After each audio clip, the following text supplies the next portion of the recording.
we just got it. And let's move on. I mean, that doesn't mean it's a great scene. It just means it's a good scene.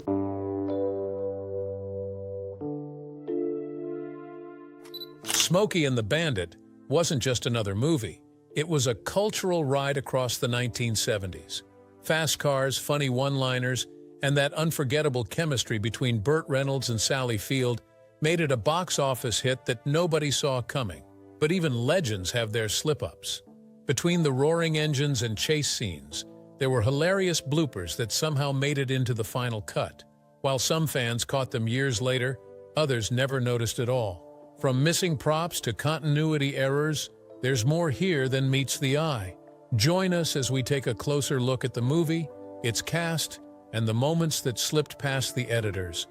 The movie that drove into history. Smokey and the Bandit isn't just another action comedy. Released in 1977, it became one of the biggest hits of its time. The film starred Burt Reynolds, Sally Field, Jackie Gleason, Jerry Reed, Pat McCormick, Paul Williams, and Mike Henry. A cast that perfectly mixed charm, humor, and chaos. The story followed Beau Bandit Darville, played by Reynolds, and his friend Cletus Snowman Snow, played by Reed. Together they were truck drivers on a dangerous mission to smuggle 400 cases of Coors beer from Texarkana to Atlanta, something that was illegal back then because Coors wasn't sold east of Texas.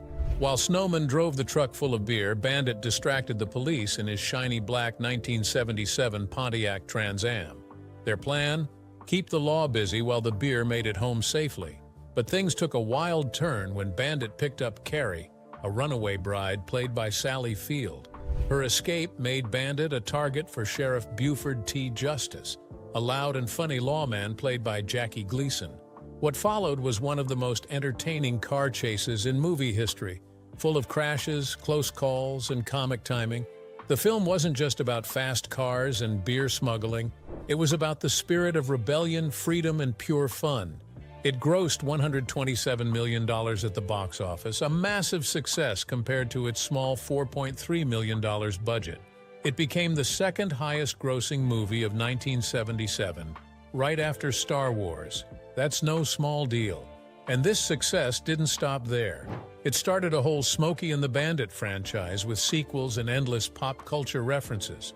But how did a movie about truckers and beer become such a phenomenon? The story behind its making is just as exciting as the film itself. A stuntman's dream turned masterpiece. The man behind the movie, Hal Needham, was not your typical Hollywood director. In fact, Smokey and the Bandit was his first time directing. Before that, he was a stuntman, one of the best in the business. He had dreamed of turning his wild stunts and love for the open road into a film. Originally, he wanted to make it a small-budget B movie, something fun but simple, costing around $1 million. He planned to have Jerry Reed play the Bandit, but convincing studios wasn't easy. Most producers saw Needham as just a stunt guy, not someone who could direct a hit movie. That changed when Burt Reynolds, the biggest movie star in the world at that time, read the script. Reynolds was Needham's friend, and even though he told him it was the worst script he had ever read, he still agreed to do it. That one decision changed everything. With Reynolds on board, studios suddenly took the project seriously. Jerry Reed switched to playing Snowman, and Needham finally got his chance to prove himself. However, Universal Studios gave him a tough time. Just 2 days before filming, they cut $1 million from the budget. That left Needham with only $3.3 million after paying Reynolds his $1 million salary. But instead of giving up, Needham and his assistant director David Hamburger worked for 30 hours straight to replan the shoot. That determination paid off. Despite the tight budget, they made one of the most memorable films of the decade. The magic behind the characters and cast. The characters in Smokey and the Bandit became unforgettable because of how real and funny they felt. A lot of that came from the cast and their chemistry. Jackie Gleason, who played Sheriff Buford T. Justice, brought his own flavor to the role. He was actually given full freedom to improvise and come up with his own lines. Gleason's quick wit and sharp tongue made the sheriff one of the most hilarious villains in movie history. In fact, many of his most famous moments weren't in the script. like the scene where Buford meets Bandit in a diner without realizing who he is. That whole moment was Gleason's idea. Even the name Buford T. Justice had a story behind it. It came from a real Florida Highway Patrol officer who was known to Burt Reynolds' father, who used to be the police chief of Riviera Beach, Florida. And the sheriff's favorite word, "sumbitch," also came from Reynolds' dad, a phrase he used often.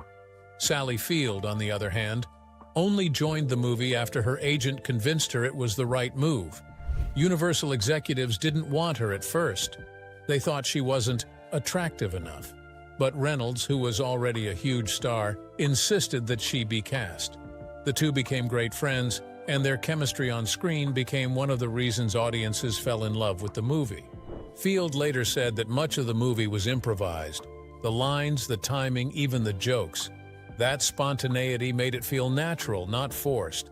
It wasn't just a film, it was a ride filled with personality and charm. Bloopers, music, and lasting legacy. The production of Smokey and the Bandit was filled with creativity and last-minute genius. The script itself went through many changes before filming. In the early draft, Sally Field's character wasn't named Carrie, she was called Kate. Big Enos and Little Enos were named Kyle and Dickie. The prize for completing the beer run wasn't money either. It was supposed to be a new truck. And the famous car wasn't even the same model at first. It was changed later to the sleek 1977 Pontiac Trans Am that fans still adore today. Then came the music. The movie's theme song, "Eastbound and Down," became an instant hit. Jerry Reed, who played Snowman, wrote it almost overnight. When he showed it to Needham, the director didn't react at first, making Reed nervous. Reed offered to rewrite it, but Needham famously told him, "If you change even one word or note, I'll choke you." That song went on to become one of Reed's most popular and a symbol of the film's free-spirited vibe. The costumes also played a big role. The Western-style outfits and Gleason's sheriff uniform were custom-made by Niver Western Wear of Fort Worth, Texas. They helped shape the film's bold Southern identity. The movie also came out at a perfect time, the 1970s CB radio craze. Truckers and radio lovers connected with the movie instantly. The success of Smokey and the Bandit even helped bring shows like The Dukes of Hazzard to television. Speaking of which, did you know that 3 future cast members of The Dukes of Hazzard appeared in the movie in small, uncredited roles, including Ben Jones, John Schneider, and Sonny Schroyer? Years later, Burt Reynolds himself returned the favor by playing Boss Hogg in the 2005 movie version of The Dukes of Hazzard. From its humble beginnings as a stuntman's dream to becoming a pop culture phenomenon, Smokey and the Bandit proved that great energy, teamwork, and a sense of humor could turn even a low-budget idea into a classic. Every chase, every blooper, and every line delivered with charm helped make it unforgettable. A movie that still makes audiences laugh, cheer, and look twice whenever the Bandit hits the road. And while fans still celebrate its wild chases and witty charm, few know how it all began. The idea for this blockbuster didn't come from a studio boardroom or a big-budget pitch. It started with something much simpler and a little unexpected. How a beer problem became a movie idea. When stuntman Hal Needham was in Georgia working as Burt Reynolds' stunt double for the movie Gator in 1976, someone on set brought him a few cases of Coors beer from California. Needham put the beers in his hotel fridge, but he noticed something funny. The maid kept stealing them. That's when he remembered reading an article in Time magazine about how Coors beer was actually illegal to sell east of the Mississippi River. The reason? It wasn't pasteurized and needed to stay cold, which made it hard to ship. Coors was only sold in 11 western and southwestern states, which meant people on the East Coast couldn't get their hands on it. Needham suddenly thought, bootlegging Coors would make a good plot line for a movie. And that was the light bulb moment that sparked one of the most famous road films in Hollywood history. But when he showed his idea to his close friend and roommate Burt Reynolds, not everyone thought it was a great plan. Why Burt and Sally almost said no. At the time, Hal Needham was living in Burt Reynolds' pool house and had been for almost 12 years. They were good friends, but their schedules were so busy they barely saw each other. One day, Needham walked up to Reynolds with the movie script, written by hand on yellow legal pads. Reynolds read it and told him, "If you can get the money to shoot it, I'll star in it." But Reynolds' friends were horrified. According to his autobiography, they got down on their knees with tears in their eyes and begged me not to do it. They thought it was too risky and would hurt his career. But Reynolds trusted Needham and went ahead with it anyway. Sally Field, who played Carrie Frog, also had her doubts, but for a very different reason. She said, "I did Smokey and the Bandit because Sybil was coming out, and everyone said, 'Whoa, the work is extraordinary, but man, is Sally Field ugly.'" That comment stuck with her. When Burt Reynolds, one of the biggest stars in Hollywood, personally called and asked her to join the movie, she was shocked. There was no script, she said. It was almost entirely improvised. But she decided to take the role, thinking, if I play this character that Burt is supposed to think is attractive, maybe the world will think I'm attractive too. It turned out to be a smart move. The film became a hit, and their on-screen chemistry made it unforgettable. What's even more amazing is how much of the movie was made up as they went along. The actors had fun, improvised lines, and created moments that still make audiences laugh today. The cars, the chaos, and the comedy. When Needham started filming, he already had a clear picture in his head. Fast cars, crazy stunts, and lots of laughs. He saw a Pontiac Trans Am in a magazine and thought it would be the perfect car for the Bandit. He called Pontiac and asked for 6 cars to use during production. Pontiac only agreed to send 4. Needham also asked for 4 Bonnevilles for Sheriff Buford's police cars, but got only 2. By the time filming wrapped up, 3 Trans Ams were completely wrecked, and the 4th one wouldn't even start. They had to push it into the final scene just to make it look like it was running. When it came time for Smokey and the Bandit 2, Needham made sure that wouldn't happen again. He asked for 10 Trans Ams and 55 Bonnevilles, and this time, Pontiac didn't hesitate. But it wasn't just cars that caused problems. Just before production began, Universal Studios sent someone down to Atlanta to deliver bad news. The film's budget was being cut by $1 million. The total was supposed to be $5.3 million, but now Needham had $4.3 million to work with. Since Burt Reynolds' salary was $1 million alone, that left only $3.3 million to make the entire movie. Still, Needham pushed through, adjusting schedules and cutting corners where he could. He made every dollar count, and somehow the movie ended up looking much bigger than its budget. Originally, the script was completely different too. Bandit's last name was LaRue. Carrie's name was Kate, and the prize for completing the beer run wasn't $80,000, it was a new truck. Even the Bandit's car wasn't supposed to be a Trans Am at first. It's funny how much the movie changed before it hit theaters, and how all those changes made it even better. Bloopers and banter. Some of the best things about Smokey and the Bandit happened by accident. Jackie Gleason, who played Sheriff Buford T. Justice, was a genius when it came to comedy. The studio had originally wanted actor Richard Boone for the role, but Burt Reynolds said he wanted someone a little crazier, a little more dangerous, and a lot funnier. So Gleason got the job and completely made it his own. The character Buford T. Justice was actually based on a real person that Reynolds' father, a Florida police chief, once knew. The real Buford used to say "sumbitch" instead of "son of a bitch," and Gleason loved that. He took the phrase and made it part of his character's personality. But Gleason didn't just follow the script, he barely read it. Reynolds later said that Gleason never said a single word in the script. He made things up as he went, like the scene where toilet paper trails out of his pant leg as he leaves a BBQ joint. That moment wasn't planned. It was all Gleason. On set, he also had a funny code word. Whenever he told his assistant Mal he wanted a hamburger, it actually meant he wanted a glass of bourbon. And while the movie is full of scenes that look perfectly timed, there was one thing audiences didn't see. Burt Reynolds and Gleason were supposed to share more screen time. But after shooting their first scene together, Reynolds reportedly asked the director to cut all the others. No one ever said why. Even the music that defined the movie came together at the last minute. Jerry Reed, who played Cletus, also wrote and sang Eastbound and Down. He promised Hal Needham he'd have a song ready, but by the end of filming, he still hadn't written it. So one night, he stayed up and wrote it overnight. The next morning, he played it for Needham, who sat quietly for a moment. Reed, worried, said, "If you don't like it, I can change it." Needham quickly replied, "If you change one damn note, I'll kill you." The song became one of Reed's biggest hits and the heart of the movie's soundtrack. Even famous director Alfred Hitchcock loved the film. His daughter Patricia revealed that every Wednesday he screened movies in his office, and the last one he ever watched was Smokey and the Bandit. It was his favorite film in his final years, proof that even the master of suspense couldn't resist a good car chase, some laughter, and a rebel with a cause. But even a classic like Smokey and the Bandit wasn't free from errors. Mistakes on the road. One of the funniest mistakes happens when Sheriff Justice is stopped at a roadblock. A passing truck hits his open car door, knocking it off. But when the camera cuts to a wide shot, the door is suddenly back and perfectly closed. Another funny one. When a police car at the roadblock rolls off an embankment into the river, it starts as a late 60s Ford Galaxy, but when it lands at the bottom, it magically turns into a Plymouth Fury. In another scene, when Bandit is driving in the rain just before picking up Carrie, you can clearly see two people sitting in the car, even though he's supposed to be alone.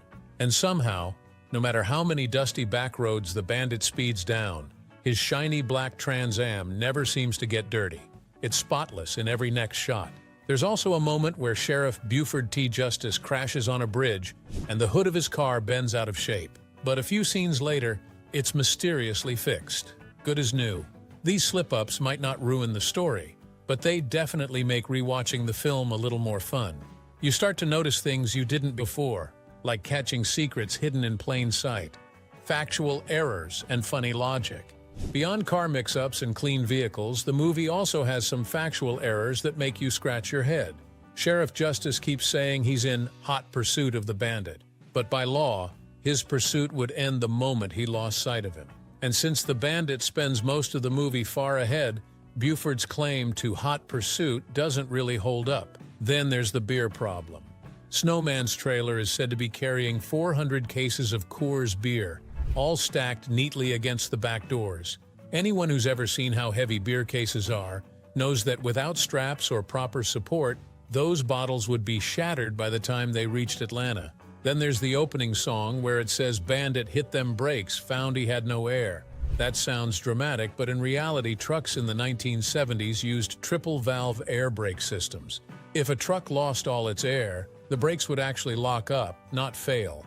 Another odd detail is when Sheriff Justice sneaks up on three men at an abandoned car. Somehow they don't hear his car pull up or his footsteps, but they can clearly hear the tiny click of a cigarette lighter being closed. It's almost cartoonish. There's also a small but funny mix-up with geography. Justice keeps saying he's from Texarkana, Texas, which is in Bowie County. But the sheriff's car clearly shows a decal for Montague County, which is actually 6 counties away. Fans noticed and had a good laugh over it. These little inconsistencies might not change the movie, but they do show how filming such fast-paced action can lead to small but noticeable goofs. Goofs that weren't really goofs. Some supposed mistakes in Smokey and the Bandit aren't really errors at all once you look closer. For example, people often question how Bandit could buy a car, install a CB radio, and order custom plates all within a few hours. But it's easy to forget that the movie's timeline is built around a fast-moving story, and not every small detail is shown on screen. The race they're planning for is the next day, so it's fair to assume he had enough time to get it done. Another debated mistake is the CB channel confusion. Bandit and Snowman agree to use odd channels and switch them every time they talk. Some people wonder how everyone else, from Sheriff Justice to random truckers, could instantly find them without searching. But just because we don't see them turning dials doesn't mean it didn't happen. Then there's the moment when a police chief tells another officer that the Mulberry Bridge has been in disrepair for 6 months. Some say it's unrealistic because a police officer should already know that about his own area. But the movie makes it pretty clear that this particular officer isn't exactly the smartest one on the force. Another so-called mistake happens after Bandit drops off Carrie at the diner. He later finds her driving his Trans Am, which made fans wonder how she got the keys. The answer is simple. She probably hot-wired the car. It might sound unlikely, but that's part of the fun and unpredictability of her character. Some fans even pointed out that Bandit could have legally transported the Coors beer if he'd just gotten a permit. But that would have ruined the whole story. The thrill came from doing it illegally. Without that risk, there'd be no chase, no drama, and no movie. These moments remind us that not every plot hole needs fixing. Some are what make the story exciting. The revealing mistakes and little details. Some goofs were less about logic and more about what ended up on camera. The Trans Am speedometer, for instance, always shows the same mileage no matter how far Bandit drives, and the ignition key always stays in the off position. When Bandit and Snowman open the warehouse door full of stacked Coors boxes, the crates look heavy and full, but when the forklift hits them, they're clearly empty, even though we hear glass breaking. Then there's the CB radio mistake. When Buford and Bandit talk over the radio, Buford isn't pressing the button to speak, and he's even talking into the wrong side of the mic. In real life, Bandit wouldn't have heard a thing. The Trans Am also switches between different wheels throughout the movie.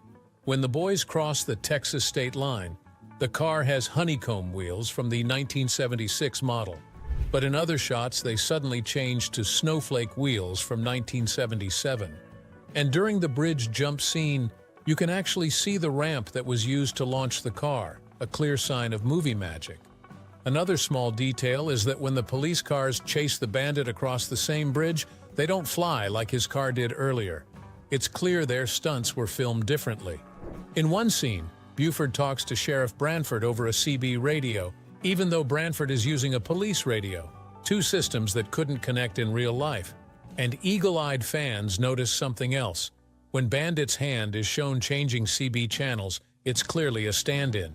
Burt Reynolds had hairy hands, and the ones shown aren't his. Just before Snowman runs over the motorcycles, one bike already has a flat tire, showing it was just a prop. And then there's an obvious car switch during the first chase. A Dodge Coronet becomes a Pontiac Lemons mid-scene.